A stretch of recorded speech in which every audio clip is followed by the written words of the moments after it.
Do you honestly believe you're worthy of that money?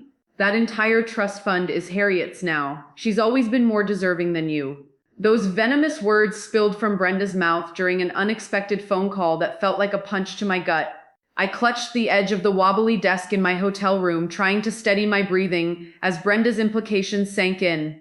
She sounded triumphant, relaying the news that she had just gutted the inheritance my mother left me, an inheritance supposedly transferred to my stepsister, Harriet. My name is Miranda Alvarez, and I'm 28 years old. I thought by this age I'd successfully escaped the toxic undertow of my family. As a pharmaceutical sales professional who hops between different states weekly, I expected nothing more than a typical Tuesday in Denver. I was getting ready for a critical client presentation the following morning, until Brenda's call derailed everything.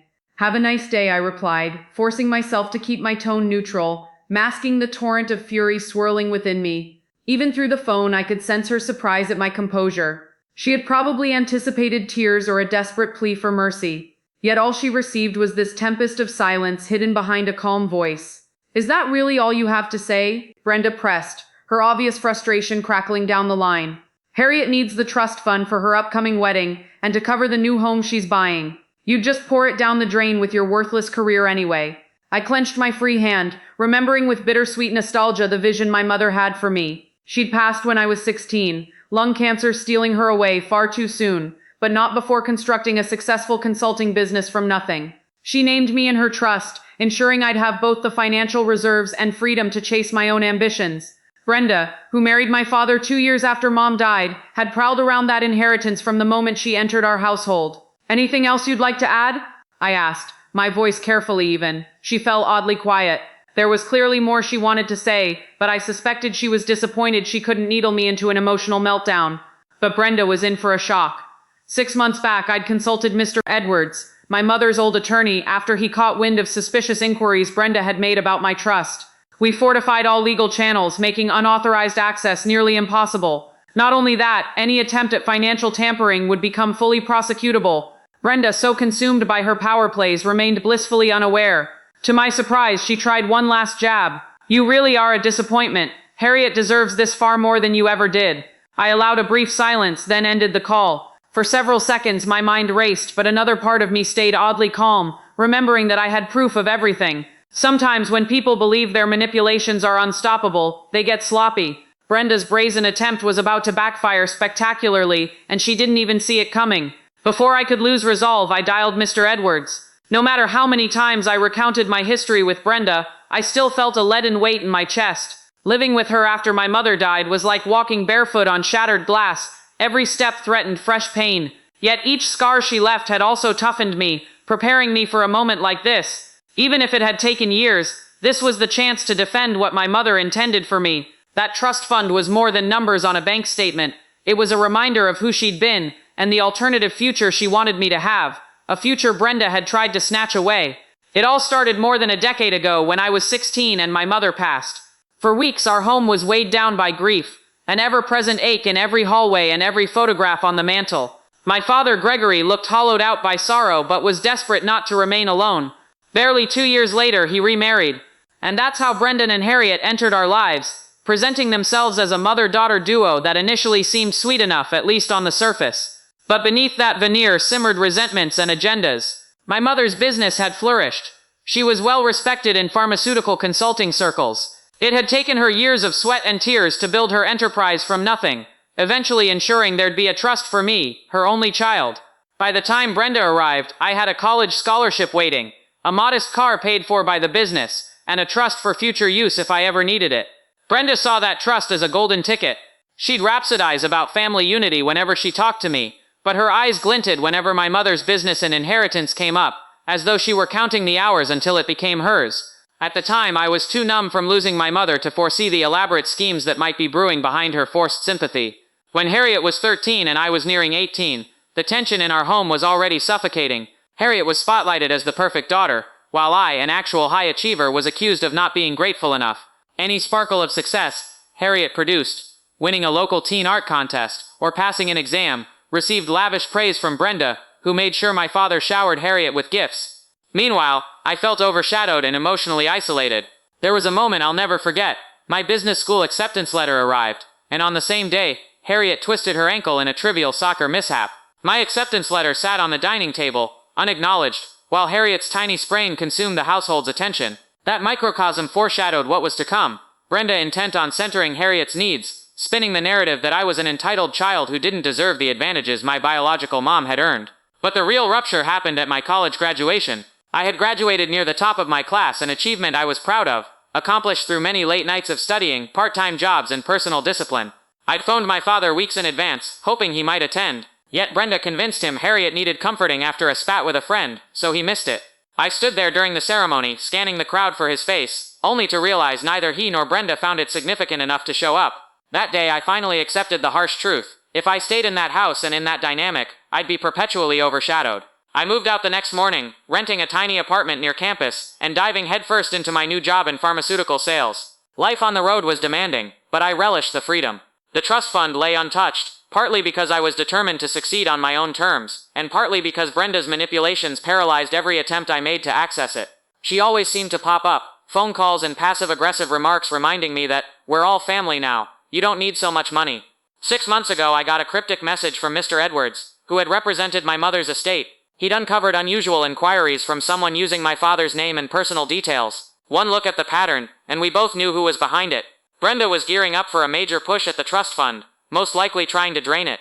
We took swift action, added new layers of security, changed account protocols, and prepared a thorough record of every suspicious attempt. All that preparation was about to pay off. I set my phone on speaker, letting it ring as I smoothed out my suitcase. Mr. Edwards picked up, sounding neither rushed nor surprised, as if he knew precisely why I was calling. She finally tried, I began, my stomach churning. Brenda boasted that she'd transferred the trust to Harriet's name. Mr. Edwards released a small sigh. No need to worry, Miranda. Our monitoring flags alerted me this morning. She made an unauthorized attempt, but nothing was actually moved. My legs felt weak with relief, and I made my way to the chair next to the window. Through the glass, the Denver cityscape glowed under the afternoon sun. For a moment, I allowed myself to breathe. So everything's intact? I asked. Yep, he confirmed. Complete documentation of fraud attempts. If you want to press charges, you have ample grounds. It's your decision how far to take this. My gaze locked on the horizon as a wave of memories washed over me. Brenda belittling me as a teen, Harriet ignoring me whenever it suited her. All the moments my father, too lost in his own sorrow or too influenced by Brenda, barely noticed my achievements. Still, I held on to the purpose of the trust. It signified my mom's unwavering belief in my potential. She'd wanted to secure not just my finances, but my spirit. You know what? I finally replied. I'm ready to do what needs to be done. He promised to initiate the paperwork and gather everything we needed. After we ended the call, I booked an immediate flight home. My job would have to wait. Some matters demanded confrontation. The next morning, I arrived in Redwood City, stepping out into crisp autumn air that smelled of distant pine. Seeing my childhood neighborhood felt surreal, as its familiar sidewalks and towering oak trees evoked earlier memories, some warm, many bitter. I'd given my father a quick courtesy call, saying I had urgent news and would be dropping by soon. He must have sensed the gravity in my voice, as he didn't protest. By early afternoon, I stood on the porch of the house where I grew up. It looked the same. White siding, navy shutters. But standing outside, I sensed an unspoken tension in the foundation. I rang the bell and heard commotion, followed by muffled voices. When Dad opened the door, Brenda and Harriet were already in the living room, perched with stiff postures. Harriet ducked her gaze, while Brenda's eyes flashed with hostility the second she spotted me. Miranda, Dad said softly, come in. I stepped inside, my heartbeat steady but adrenaline creeping in. Beneath the calm exterior, a tempest brewed. I had the upper hand and a stack of evidence to prove it. But I also had years of emotional pain, and part of me ached for my father to finally acknowledge what had been happening under his nose. I'm assuming this is about the trust, Brenda said, folding her arms with a glimmer of dismissal. Come to protest a decision that's already done? At that I gave a small humorless smile. It was time to begin.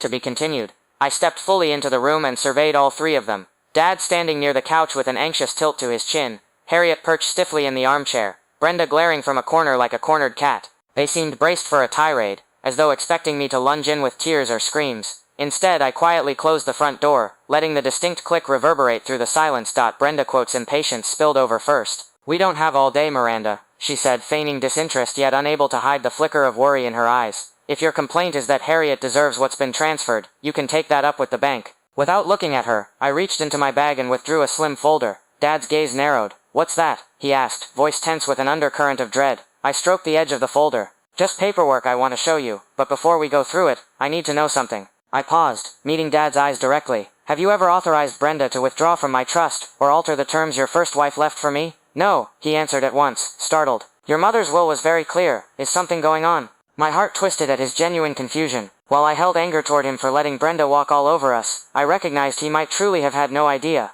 That likely wouldn't help him now though. Dad, there's something you should see. I extended the folder in his direction. He hesitated before stepping forward, carefully lifting the cover to glimpse the opening page. Brenda's posture stiffened, and she glanced rapidly between us, a hint of alarm creeping into her features. Harriet folded her arms, tossing her hair. Mom told me your trust was created by your mother for general family welfare. I don't get what the big fuss is. Why shouldn't I benefit, if we're all family? I swallowed frustration, keenly aware Harriet had grown up hearing nothing but Brenda's perspective. Because it's not a communal piggy bank, I said plainly. Mom built her business from the ground up, hoping that I'd have capital to shape my own future, the same way she shaped hers. She planned for me to do something with it, my own something. It's not about leaving others out, it's about preserving her legacy. While we spoke, Dad flipped another page and went pale, pressing trembling fingertips to his forehead.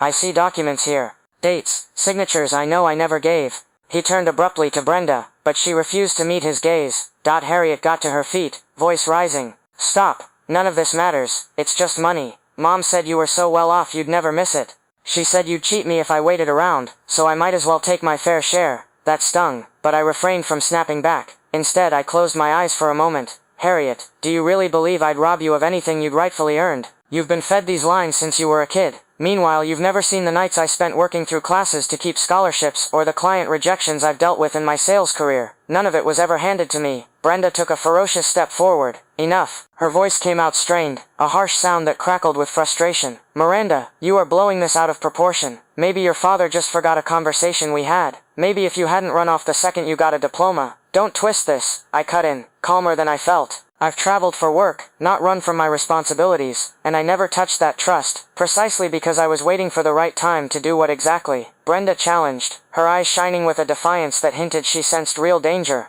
Trap us so you could swoop in and make these ugly accusations? My father lifted his gaze from the open folder. For the first time I saw genuine anger carve deep lines into his face. Brenda, what is this series of phone calls to the bank? Did you pretend to be me? How dare you forge my signature? She blanched, and for one fleeting moment I wondered if she'd attempt a hue of remorse. But instead her features hardened. That trust was a convenient foot in the door to help Harriet. Have you ever thought how she's been struggling with no inheritance from her own biological father? Dad's jaw tightened. That doesn't justify theft. And who said it was theft? Harriet spoke rapidly, sounding more uncertain now. Mom said you signed the release, that you understood it was only fair I get a portion for my future. If you want to tear our family apart over principle, then go ahead. But this is cruel. I exhaled slowly, summoning patience. You're placing blame on me, Harriet, for tearing the family apart? When did you think it was okay to plunder someone else's property? And do you realize all these attempts to transfer were none of your business in the first place? Harriet's defiance wavered and she bit her lip. Brenda stepped forward again, voice shaking with indignation. How is it theft if it was never yours alone? At that I simply shook my head. I grew up with a mother who fought for every penny and poured her life's effort into this. She specified my name, not yours, not Dad's, not the entire planet. You can't just rewrite it because you want it. Brenda's eyes darted to the documents in Dad's hands, desperation creeping into her expression. Gregory, you know as well as I do our finances have been strained. Harriet's planning a wedding. We need anything we can get. He cut her off with a tremor in his voice that betrayed months, maybe years of pent-up frustration. You lied to me. You told me everything was fine, that Harriet's wedding expenses would be managed. You never said you'd attempt to rip away something that was meant for Miranda. How many times have you lied about other financial matters? Brenda stayed silent, but a flicker of guilt flicked across her features. Harriet began to pace in small, frantic circles. Mom, please do something, she started, then threw me a pleading look. Miranda, you've got a great job, an apartment, you travel, you wear designer suits. You'll be okay. Maybe we made a mistake, but it's not like you're hurting for money. My father's stare pinned her in place. It's not about hurting for money. It's about you both going behind our backs, forging signatures, and telling me major documents had already been signed. An urgent ringing sound from my phone cut the tension, and I snapped to attention, recognizing Mr. Edwards' number. I considered ignoring it, but then I saw Dad's face, a raw mixture of confusion and heartbreak. Maybe it was better to lay all the cards on the table. I should take this, I muttered, stepping aside. It's Mr. Edwards. As I clicked accept, Brenda's eyes tracked me, wary. I pressed the phone to my ear, my heart thrumming. Yes, I said quietly, bracing for whatever he had to say. His voice came through firm and steady. Some new information just came in. Are you ready for me to forward it all now? I glanced toward Dad, who still clutched the folder. Brenda and Harriet hovered, agitation radiating from them both. Something in me turned steely. "Send it," I whispered. I hung up, feeling a strange mixture of determination and trepidation. My father took a step closer, as though seeking reassurance. I gave him a measured nod. Then I looked at Brenda and Harriet one final time, every inch of me daring them to continue spinning excuses.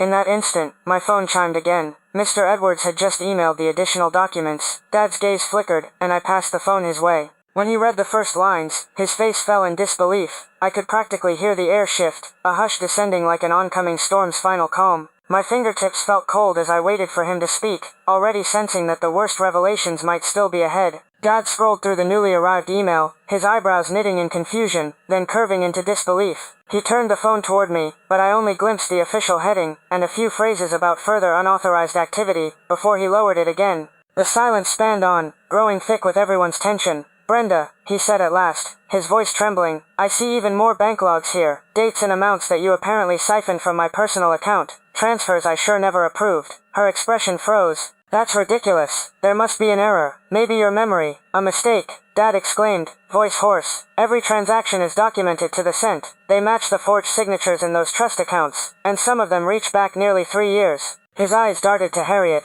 who hovered uncertainly behind the coffee table. "Did you know about any of this?" She shook her head, pale. "Mom said, Dad, that you had sorted it all out. I didn't ask for receipts. I just believed her, okay?" I remembered all the times Dad had shrugged off late fees or missing checks, chalking them up to a busy schedule or bank mix-ups. Brenda had evidently been feeding one story to him and another to Harriet. It was like a well-choreographed deception, but now the entire stage was crumbling beneath their feet. Dad let out a shaky breath. "Miranda, I had no clue about these extra withdrawals. How did your lawyer find them?" "He's not just my lawyer," I clarified, gingerly retrieving Mr. Edwards' email on my own device. "He handled Mom's estate. After noticing Brenda's attempts to breach my trust, he expanded the investigation to see if there were other irregularities. Evidently there were." Brenda's cheeks flared red. She spun furiously toward Harriet. "Back me up. Tell them we were just trying to create some equity here. I never took anything for myself, only for a better life for you." But Harriet seemed torn, shifting on her feet. "Mom, I don't even know what to say. If that money was stolen, I don't want it.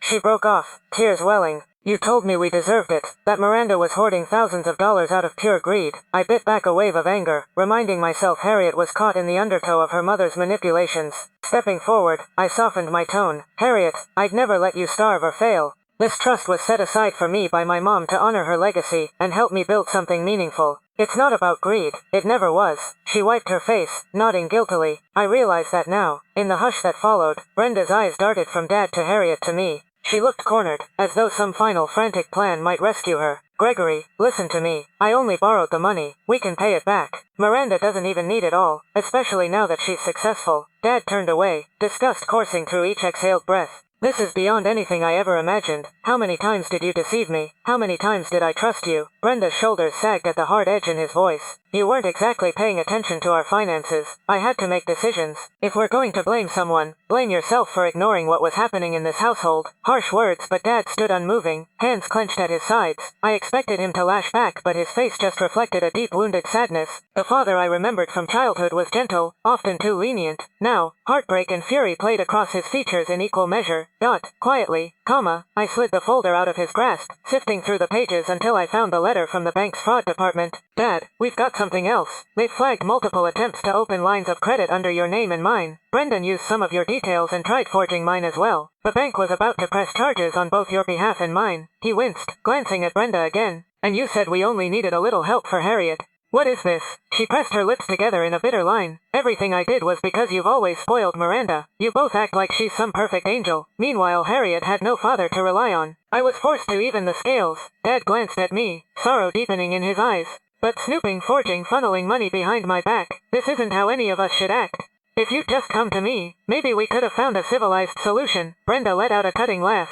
"A solution? You never had any solution for Harriet. She was left to make do with leftovers, while your beloved daughter had inheritance from that saintly mother of hers." My pulse pounded at her insinuation. Yes, my mom had left me a trust, but Harriet's mother had no right to tear it down out of jealousy. I attempted to keep my voice calm. "Brenda, this is done. I'm sorry things couldn't have been different, but you're in a corner of your own making. Have you read that letter in Dad's hand? It's evidence you can't ignore." Her gaze flicked there, and she twisted her wedding band in desperation. Gregory, she pleaded again, we can pretend none of this happened. Let's just put it all behind us. In the grand scheme, it's not that much money. It's betrayal, he answered gravely, flicking through the pages one more time. I can't ignore that you forged my signature. I can't overlook you trying to destroy Miranda's inheritance. There are legal consequences. Harriet pulled closer to her mother, looking conflicted. Mom, stop blaming others. Maybe it's time to own up. Brenda stiffened but remained silent. I supposed in her mind, Harriet should follow her lead without hesitation. Perhaps she'd never counted on Harriet's conscience making an appearance.